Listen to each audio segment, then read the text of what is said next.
One. So the topic of the day is carrier's legal liability. Carrier's legal liability. My voice is audible to all of you? Okay. Good.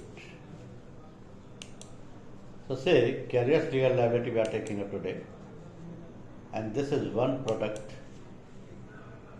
wherein we are the late entrants because we launched it 2-3 years back only.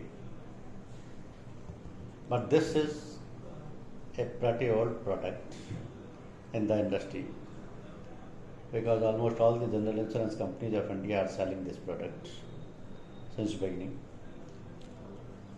What is this product? How it is sold? What is the coverage? How it will be priced? What will be excluded?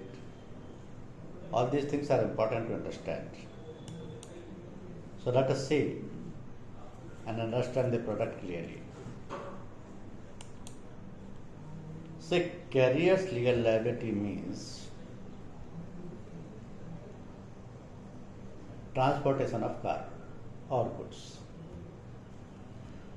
So whenever you are planning transportation of your goods or your cargo or even your items of basic necessities, still the first issue comes before you is through what mode of conveyance we should send it. Because all the options are open before you. But it depends upon your circumstances, how and where are you staying and where you have to send it. Reason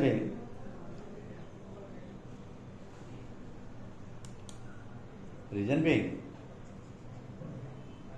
any item which is required to be sent or transported has to be considered in view of different mode of convenience. For example, we are sending something by waterways. That means you need port facility there, and it will go port to port only.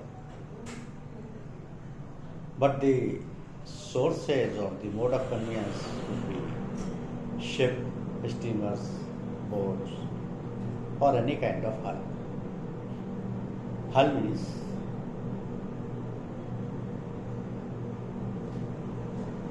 waterways machineries, or these ship, steamers, boats, or they are all hulls, even vessels. So this is one way through water route also goods can be transported. Second method is airways. If we want to send something that can be transported through air cargo carrier or helicopters or by any air devices, say for example drone. For small quantities, drones are also used to deliver. So airways is the second method. Third one is railways. When the goods are transported through railways, railway authorities are using goods train, or you can say mal gadi, or even any other specific train which is designed for the purpose of carrying the goods only. Maybe full of tankers or open wagons. So railway is also one of the most important method of carrying the cargo or goods. But prominent of them all is roadways. When the goods is carried through the roadways, it means GCCVs are goods carrying commercial vehicles. And these goods carrying commercial vehicles could be of any type. Say, for example, light commercial vehicle, medium commercial vehicle, heavy commercial vehicle, or even according to designs like tanker, refrigerated vehicle, open body, closed body. So all these methods are used for transportation of goods, but from the carrier's legal liability insurance point of view, we are concerned with the roadways only. Because this policy will cover the risk of GCCVs, goods carrying commercial vehicles, maybe of any make, model, type. All GCCVs can be used for transportation of cargo or goods. So the most important question is, why carrier's legal liability insurance is required? See, in a typical reference, you can understand it. Any transporter, any logistic firm, any carrier who is engaged in the transportation of goods, merchandise or cargo,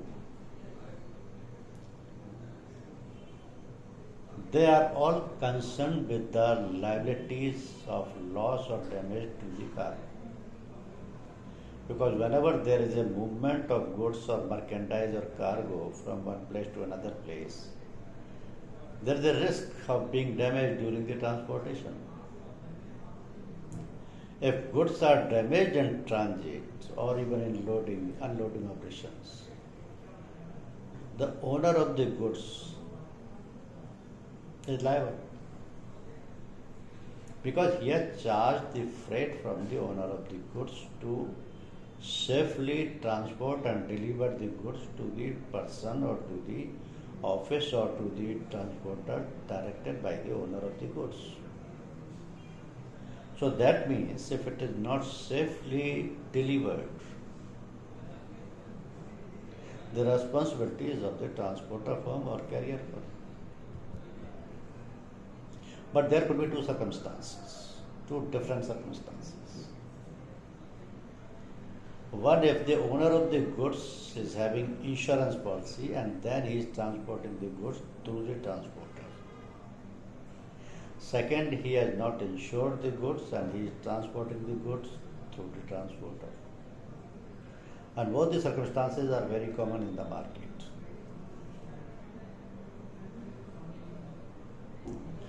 In the first situation, when the insurance is there,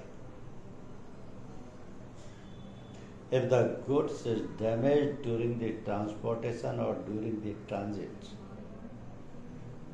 the owner of the goods will prefer to claim from the insurance company because he has got the insurance. Obviously, insurance company is liable to pay because they have insured the risk, they have charged the premium.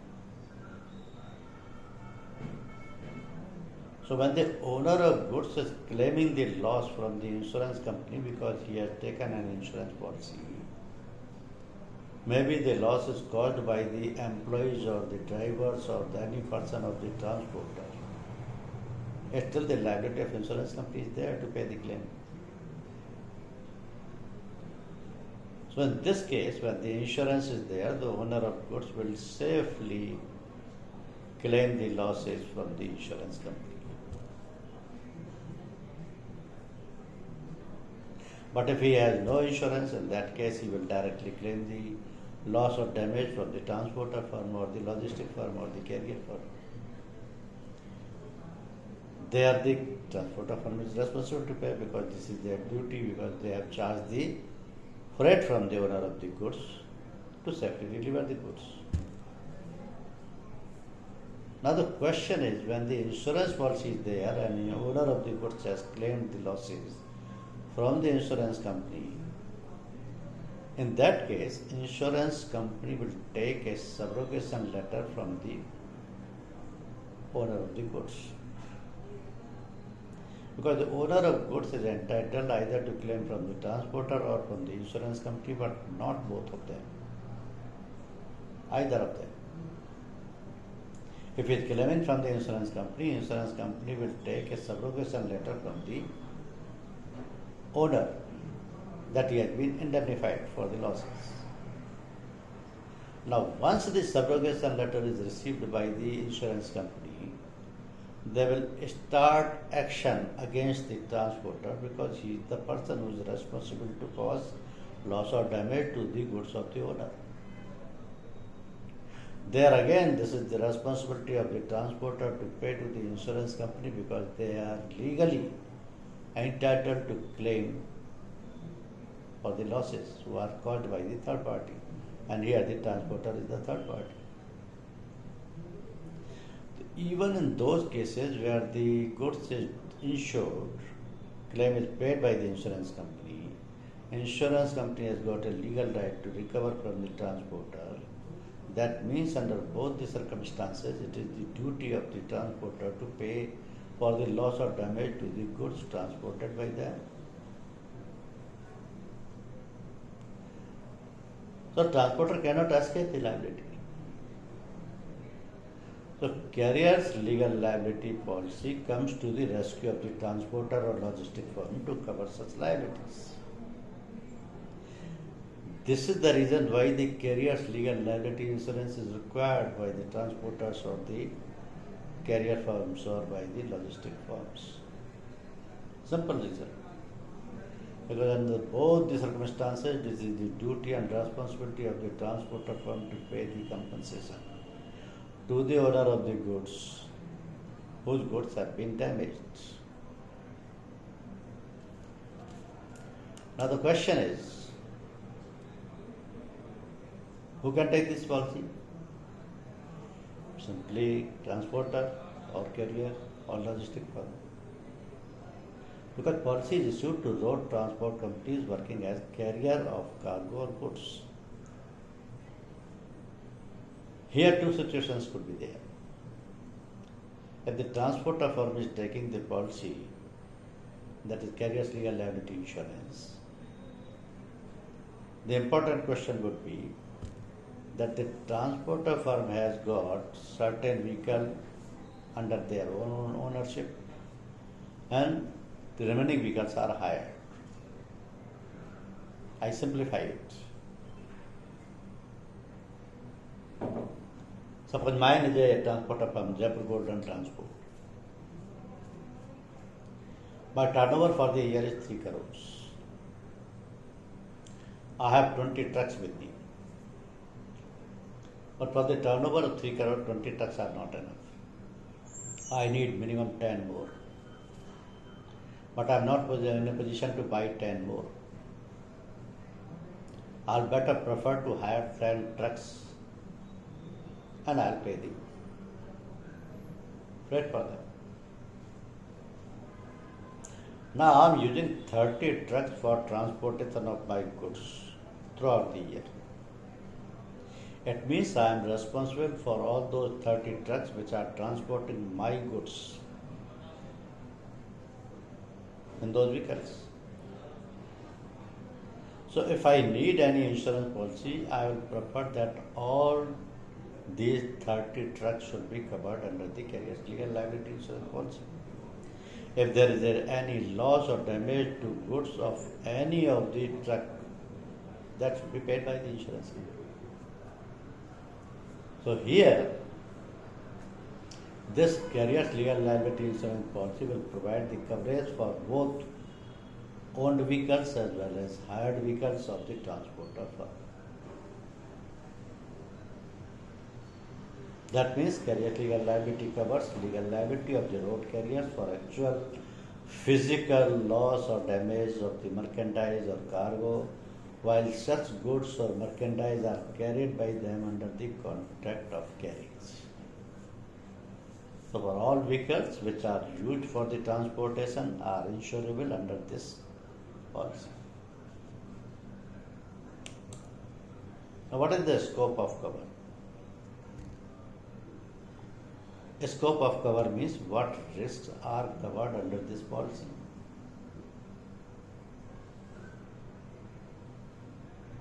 So the risk coverage is limited to fire, explosion, or accident to the vehicle carrying the goods. Cover for carrier's legal liability arising out of the losses or damages to the goods caused by fire, explosion, or accidents. In addition, negligence of the insured. This negligence could be of the transporter firm, his employees, his representatives, his servants who are engaged in loading and unloading operations. So the total risks covered are fire, explosion, accidents and negligence. Now vehicle is damaged by such fire or explosion or accident, then the claim is admitted under the motor comprehensive policy covering the vehicle. Carrier's legal liability insurance policy is not covering the risk of the motor vehicle.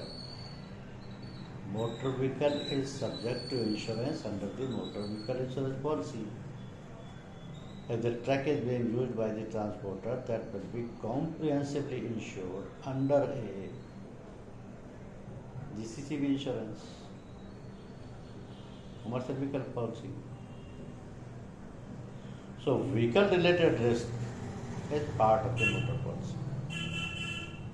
Goods related risk is part of carrier's liability insurance. That means this carrier's legal liability insurance policy is covering the risk of goods only and not of the vehicle. And against the four perils only, that is fire, explosion and accident and negligence. Two more perils can be insured but on additional premium because they are the add-on covers. And these are right strike and terror. So on payment of additional premium, policy coverage will be extended to cover the loss or damage due to the right strike and terror.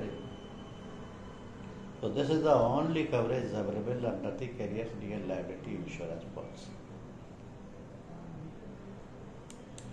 Now, when the carrier's legal liability policy is given to any transporter or carrier firm, what are the salient features or key considerations of the policy? That is important to understand.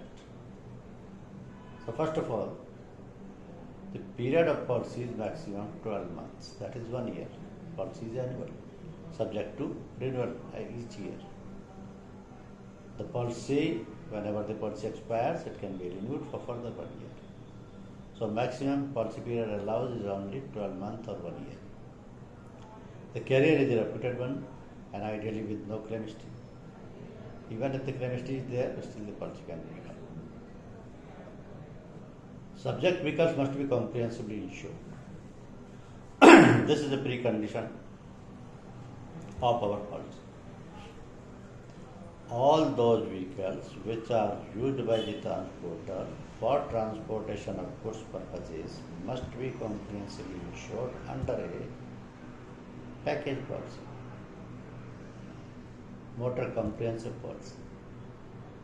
That policy covers third-party liability plus own damage plus personal accidents to owner cum driver.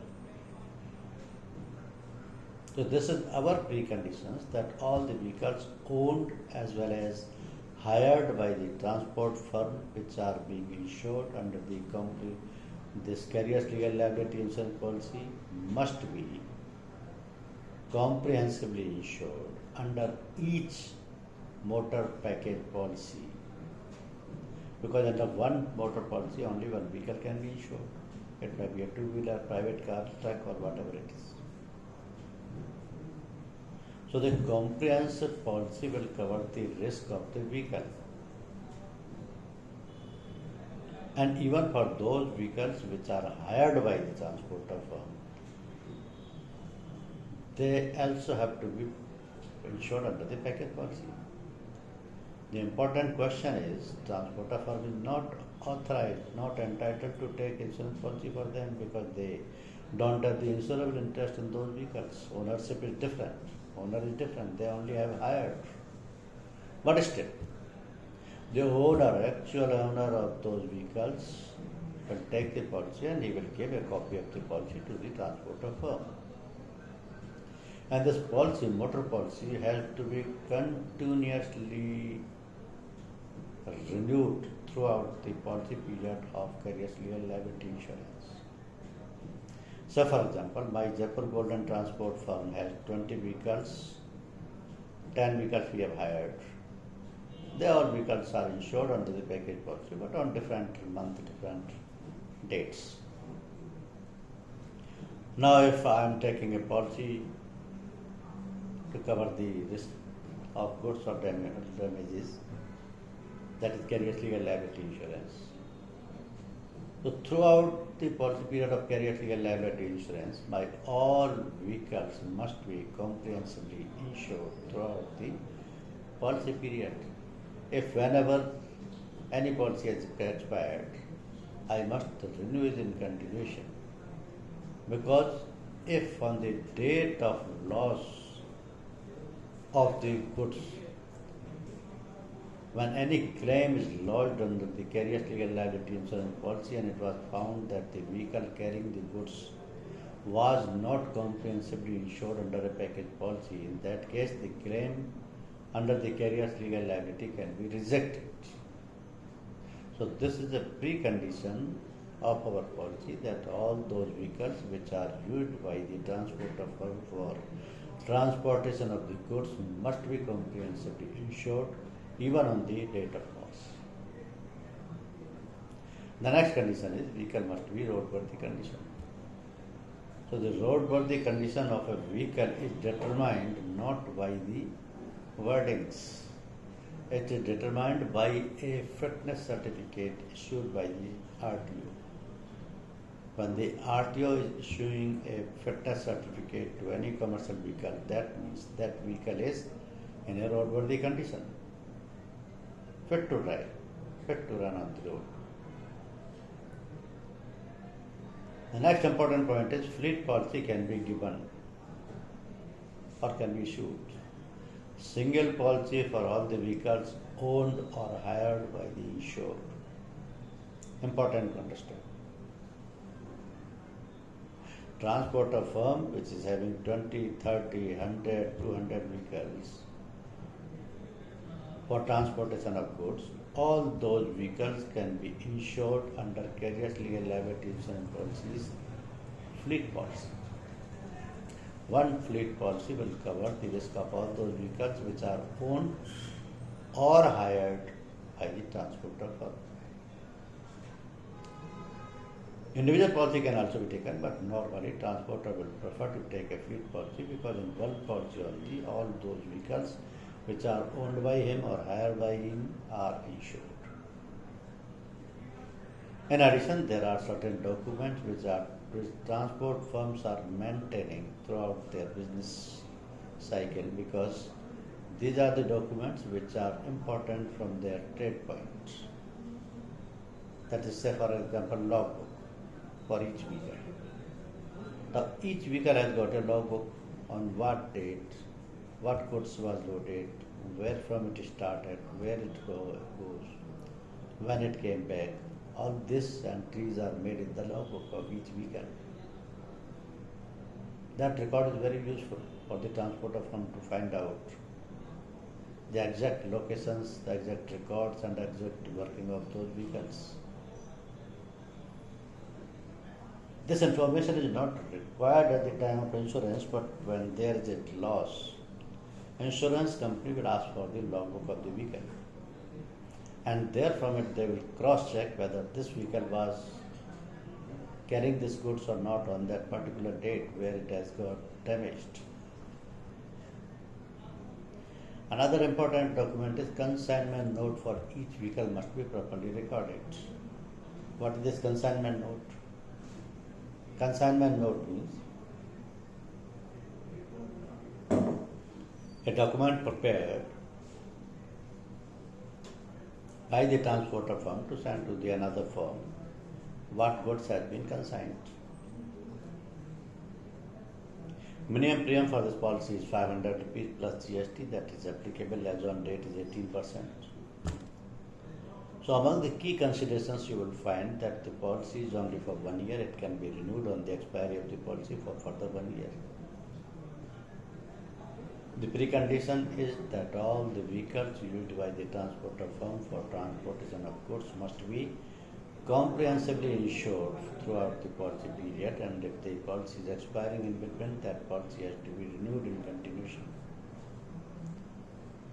All those commercial vehicles or GCCVs must have the fitness certificate issued by the RTO. One single fleet policy can insure all those vehicles which are used by the transporter, may be owned or hired by them. Maintenance of logbook and consignment is important, that all the transporter firm have to do. Now, cover duration. This is the most important part of this policy. Because transporters normally face a problem. Normally you will see one transporter who is sending a GCCV fully loaded from one place to another place. He will direct the other transporter of that place for the unloading of goods, and there is a go down. Or he may have his own go down there. But it depends whether it is empty, that has the storing capacity or not, or is it full. And if it is full, for how long it will remain full. So when the vehicle sent by him, it has reached at the destination also, when it will be emptied, when it will be unloaded. If it is not unloaded, the goods loaded in the vehicle can be lost or damaged, leaked, or wasted by any manner. So first point, the transporter firm will check when we are selling this policy that how much days you are providing us in your cover duration for our unloading purposes. So the most important thing is commencement of the cover will start from place of origin. Place of origin is called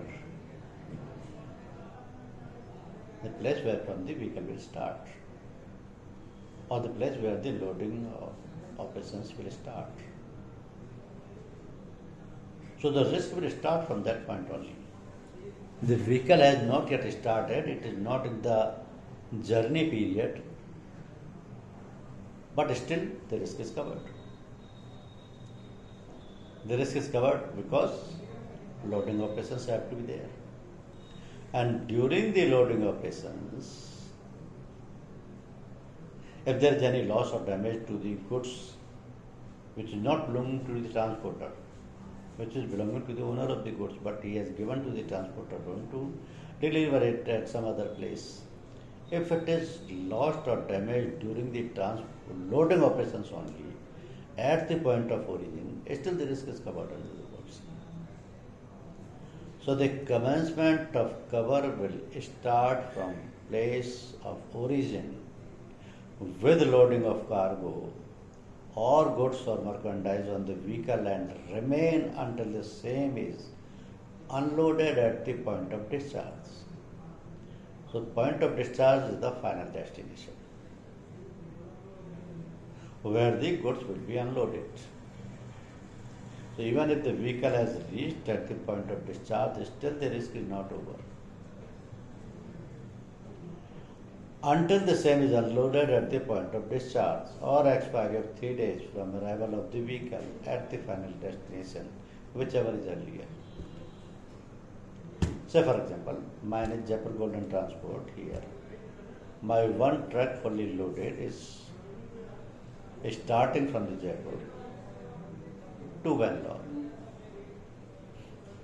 Now it will take 3 days during the journey.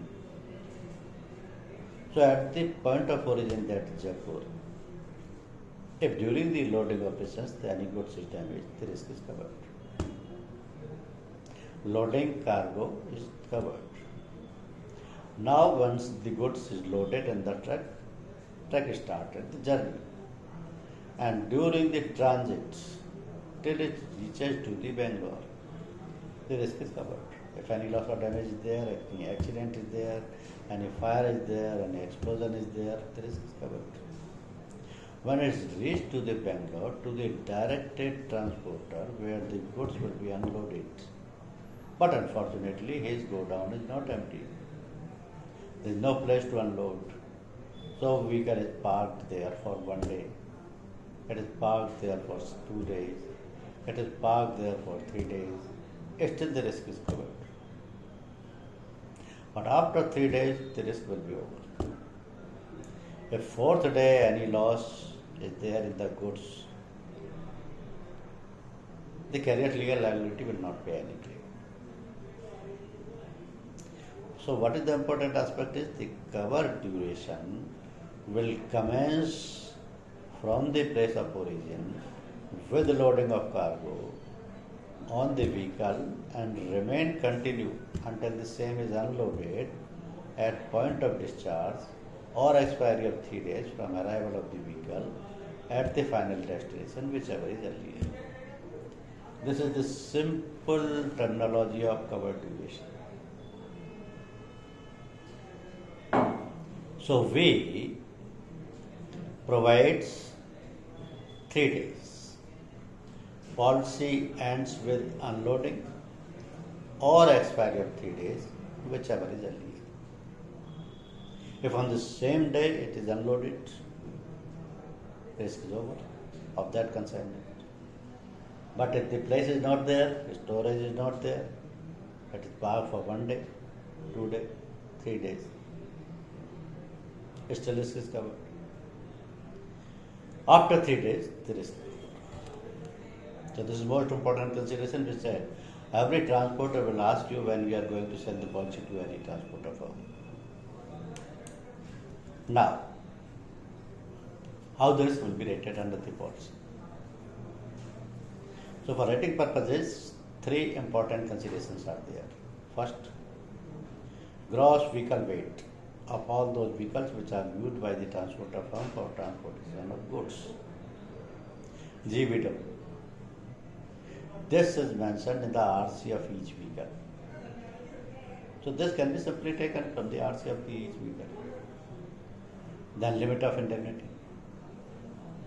This limit of indemnity has to be decided by the transporter firm. This limit of indemnity will be considered by the transporter firm on the basis of their annual turnover, because they will cover the risk for the complete 1 year. The policy is for 1 year. So the indemnity will be selected by the transporter in accordance with their annual turnover. And the third one is add-ons. So we have got only 2 add-ons, right and strike and tell. This is the choice of the transporter firm. If they want, they can select both, they can select one, they can select none. So in simple terms, these 3 are the components on the basis of which the premium will be decided under the policy. Gross vehicle weight as per registration certificate, limit of indemnity as per previous year's turnover, add-ons as per the choice of the transporters. Now, while rating the proposal of the carrier's liability insurance, underwriter will provide certain discount and loadings also. And from that point of view, he will consider type of vehicle body, closed body, trailer, refrigerator, tanker, etc. Fleet discount, how big is the fleet of the transporter, past claim history, what number of claims the transporter has taken in previous years. Other parameters which underwriters can consider is age and fitness of the vehicle and type of cargo. Sometimes transporter firms are carrying some specified cargo only. Say for example, cement bags, paper rings, petrol diesels, footwears. So if they are related or under an agreement with any of the particular firm or manufacturer or corporate, so they may be confined to take a specified cargo. Otherwise they may be using the mixed cargo of this. It depends what type of cargo they are carrying. Policy provides that there is a compulsory excess on each claim, and this compulsory excess is 2% of claim amount, subject to minimum of 5,000 rupees for each and every loss. In case of terrorism, it could be different. So the rating based on three factors, discounting based on three factors, and compulsory excess on each claim, subject to 2% of the claim amount or minimum 5,000 rupees for each claim. Now, what is not covered under the carrier's legal liability? When you are giving a policy to any of the transporters, you will want to know what risk are you not covering. So the first one is third party risk we are not covering. Because carrier's legal liability covers only the risk of goods or the cargo transported. If there is a loss or damage or injury or death or disability to any person which is colliding or hit by the GCCV which is carrying the goods, that liability would not be the part of carrier's legal liability insurance policy. That is not covered under this policy, but that is covered under the motor policy of that vehicle. And that is the reason that comprehensive policy is required for that each vehicle. This point is covered even in the third party policy. This is our precondition that each vehicle must have the comprehensive policy to cover all kind of risk, even risk related to vehicles also. Contractual liability is not covered. Goods belonging to any servant, agent, or subcontractor of the insured or the transporter firm is also not covered. Right to strike is not covered, but if he has taken add-on cover, he has paid additional premium, the risk will be covered. Act of terrorism is not covered, but if he has paid extra premium, taken the add-on cover, the risk will be covered. Inherent defect of vice is not covered, because inherent vice or defect is one such a peril which depends upon the life of that particular cargo or goods. Say for example, if vegetables are carried, fruits are carried, some milk products or sweets are carried. So these are the items which can get decay or perished during the transit. Decay means again, perishable goods. They are all perishable goods. So because their own property are causing the damages, deteriorations, there are insects, vermins are causing this kind of loss. This is not covered because this is not an accidental damage. There is no fire, there is no explosion, there is no accident. But still the loss is there. Entire consignment can be damaged. Entire consignment, full of cargo can be damaged without any accident, fire or explosion. Say for example, take the example of a banana. Sending full banana truck, fully loaded, from Jaipur to Delhi only. It should reach on the same day. Or by the way, on the next day. But if by any reason, if there is any problem on the way, or the vehicle is accidented, or collided, or on fire, the vehicle reached on the third day or fourth day, the banana is not usable. It is perished, decayed, without any accident or without any fire. So vehicle can be delayed by any reason. That has no impact on the goods. So if the inherent vice is working or acting, or it is in action because of the delay, the goods can be damaged. Consequential losses like loss of market, depreciation, etc. are not covered. And if the transporter firm is not providing the complete documents of the vehicle which is carrying the goods, and because of that if there is any loss or penalty, insurance company would not be responsible for that. Say for example, the vehicle was not having the fitness certificate, or suppose the vehicle was not having the permit to cross the state boundaries. Sometimes it is national permit is required if going from one state to another state. Sometimes within a state it is there, so state permit is enough. So that documentation part is important, and that is the duty or responsibility of the transporter firm to provide the complete documents whenever the GCCB is carrying the goods. Now if there is any loss of the goods, not to the vehicle, whenever there is a loss of goods or cargo or commodities, immediate action is required. Immediate action means immediate intimation is required for the insurance company. Reason being, unless the insurance company is verifying the loss physically, the claim cannot be settled. So immediate notice is required. The company will verify the insurance policy. If it is found valid, the surveyor will be deputed. Surveyor will rush to the spot to immediately capture the photographs of the losses, physically verify the losses, get the vehicle's documents verified, and then he will assess the loss. So the assessment of loss is possible only on the case of the physical verification. Sometimes even when the vehicle has just started and the entire goods has leaked or spread on the road. So how the insurance company will rely? How can they believe this is a false story or this is the actuality? Unless the surveyor is physically going, verifying, taking the photographs, then only this can be confirmed that there is a possibility, there are circumstances where this kind of loss can take place. Then only the insurance company will admit the liability. But for settlement of the claim, there are certain documents which will prove the loss.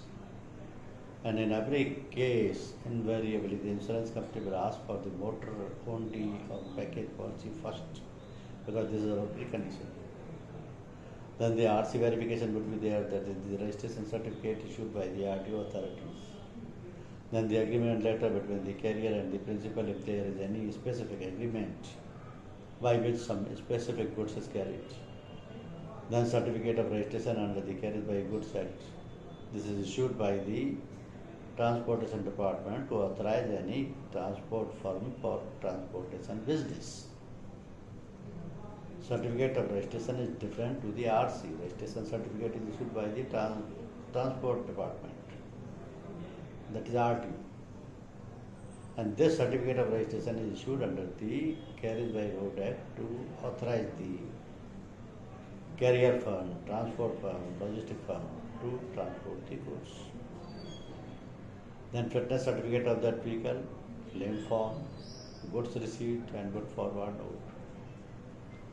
This goods receipt is again an important document that will cross-check and verify whether the goods was there in the concerned vehicle or not. Because this goods receipt is the document which is issued to the owner of the vehicle, specifying the detail related to the goods which he has given for transportation. Means item, quantity, weight, price, ownership, from which place it will go, to what place it will go, when it will go, to what mode it will go. All these things are mentioned in the goods receipt. Then goods forward note, it goes transporter to transporter. What are the goods being sent on this vehicle that will be unloaded and will go down. So these are the specific documents which are issued by which are required by the insurance company to settle the claim. And when you are selling this policy, you need the quotations. What basic information you require to provide to the underwriter. number of vehicles to be covered, gross vehicle weight of each vehicle, limit of indemnity for each vehicle. Add-on cover required, what is type of vehicle body, closed body, tankers, number of trailers, refrigerated vehicles, age of the vehicle, type of cargo, past claim history. A single policy required or fleet policy required.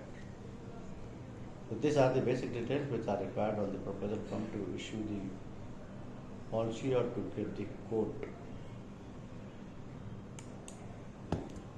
Now there are certain other features which you must know. When you are giving a carrier's legal liability policy,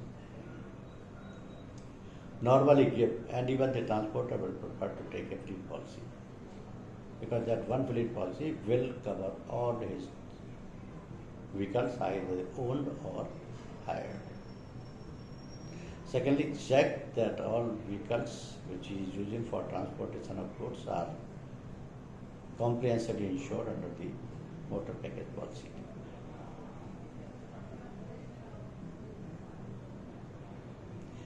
Third, there is no provision of no claim bonus on the carrier's legal liability policy. The no claim is only on the motor policy.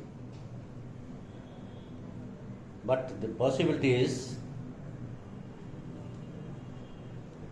that the transporter firm may have the previous claim history. That has to be checked whether it is good or bad. Carrier's legal liability policy can be given to all type of cargo, irrespective of goods carried. Subject to goods can be covered as per the underwriting guidelines. Means any item transported by the transporter firm is insurable under the carrier's legal liability policy, except the contraband items. Contraband items means which are not legally permitted to carry. And this policy is different to the marine transit policy. This is the most important point to understand, because carrier's legal liability policy is a liability policy. This policy covers the liability, whereas marine policy covers property. If you are taking a marine transit policy, the risk of property is covered. The transporter cannot take marine transit policy because he is not the owner of the goods. He has no ownership on any property. The goods he is transporting does not belong to him. He is only charging freight on them. Owner is different. He is not the buyer. He is not the seller. He don't even know what is the price of it. So whatever price is given by the owner of the goods, for that he is responsible. So he is covering a liability of that goods which he is taking in his custody for transporting it from one place to another place. So carrier's legal liability policy protect carriers against their legal liability claim arising due to a damage to transported goods or cargo, whereas marine policy indemnify the consignor or consignee for the loss or damage to the goods. It means marine transit policy can be taken by the owner, by the buyer, by the seller, by the consignor, by the consignee, but not by the transporter. Because this policy can cover even the liability of the hired vehicles. One good thing is, neither on the motor insurance policy nor on the carrier's legal liability policy, the underinsurance is not applicable. Because in motor insurance, the sum insured is decided on the basis of IDV. IDV is the sum insured of the motor vehicle, which is calculated according to the table given in the motor tariff. This is uniform to all the general insurers of India on the same pattern, every company deciding the IDV. But in carrier's legal liability, underinsurance is not applicable because the transporter is not aware of the cost of that goods. Transporter is not the owner of that goods. So either the value given is less or it is higher. He has nothing to do with it. His only duty is to transport it from one place to another place.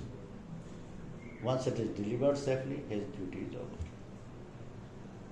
And the indemnity will be paid by the policy in full up to the AOA and AOY limits. Now, what is this AOA and AOY limits? AOA is any one accident or AOY is any one year. So both these limits have to be decided by the transporter himself. How the transporter will decide it? That depends upon his nature of cargo which he is carrying. So sum insured is the amount set out in the schedule against each vehicle covered in the policy, and the same represent our maximum liability in respect of a claim. If they have given the policy for 2 crores, our liability is restricted for 2 crores. But in that case, we have to bifurcate it. Any one accident limit is what, or any 1 year limit is what. 2 crores is for any 1 year. For any particular accident, what would be the limit? So that will be decided according to the carrying capacity of that vehicle. Because this is very simple to understand in case of tankers. Suppose one fully loaded tanker is damaged. So it is simple to calculate what is the maximum carrying capacity of that tanker. Say suppose 5,000 liters. What for it is used? For carrying the petrol or the diesel. What is the average rate? Say suppose 100 rupees. So even a fully loaded tanker is met with an accident, or it is sunk in the river, or it is collided and total loss. So maximum loss of the transporter is 5,000 into 100 is equal to 5 lakh. For goods, cost of tanker is different. Cost of tanker is covered under the motor policy. Motor policy will pay that claim. But for the goods carried by the tanker, that is the petrol or diesel, the cargo carried by the tanker is maximum of 5 lakh rupees. So the liability limited per accident is 5 lakh rupees. So accordingly, whatever number of the tankers the transport company is having, they can multiply it with the 365 days. So that would be there. Any 1 year limit of liability. That would be their sum insured. So both the thing, any 1 year or any one accident liabilities can be decided by the transporter firm. That would be the sum insured of the policy. Now the premium rate will apply on this sum insured, whatever the limit of liability selected. If the item is very hazardous or highly inflammable, that could be 1% or more than that. But if it is not extra hazardous, non-hazardous, that could be 10 paisa, 15 paisa, 20 paisa, depending upon the cargo. So now, the most important thing is, though this policy is not compulsory to take under the provisions of Public Liability Insurance Act 1991, but still, without this policy, no transporter firm can carry out their business, because this is everyday business. Every day, the transporter firm is sending some trucks, fully loaded trucks, from one place to another place. So, loss can take place at any day.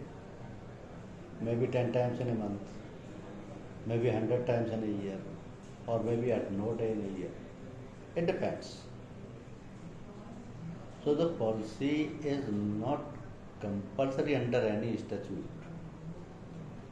But without this, the survival of a transporter firm is not possible. That is the reason they are taking this policy. And this policy is most important for every transporter, carrier or logistic firms. You can give this policy. When you are going to give this policy, you have two advantages. Once you entered into transporter's office, if you are able to sell this policy, the another point in your favor is you can also get the business of motor insurance, because all those vehicles which they are using for transportation are subject to insurance, comprehensive insurance, so they can also get the policy for the. Now if you have got any questions, you can ask. Any doubts?